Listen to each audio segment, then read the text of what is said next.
জন্মদিন পালন করবার আগ্রহ প্রকাশ করেছিলেন।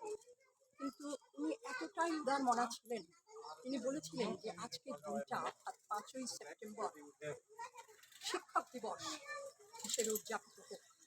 সুতরাং সেই দিনটি তারপর থেকে শিক্ষক দিবস হিসেবে উদযাপিত হয়ে আসছে সারা ভারতবর্ষে।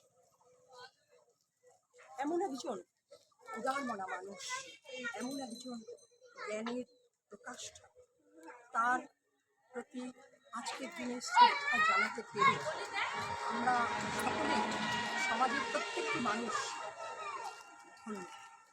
বিশেষত তার যে শিক্ষার নীতি, তিনি শিক্ষার মূলত তিনটি উদ্দেশ্যের কথা বলেছিলেন।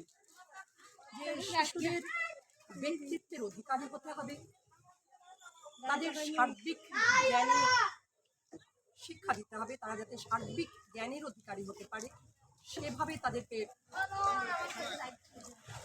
তৈরি করতে হবে, এবং স্বাধীন চিন্তার যাতে অধিকারী হতে পারে এবং যাতে তারা নিজস্বতা মানে নিজের যে ক্ষমতা সেই ভাবটাকে সেইভাবে তুলে ধরতে পারে, উপস্থাপন করতে পারে সমাজে, সে ব্যাপারে তাদের শিক্ষিত করে তুলতে হবে।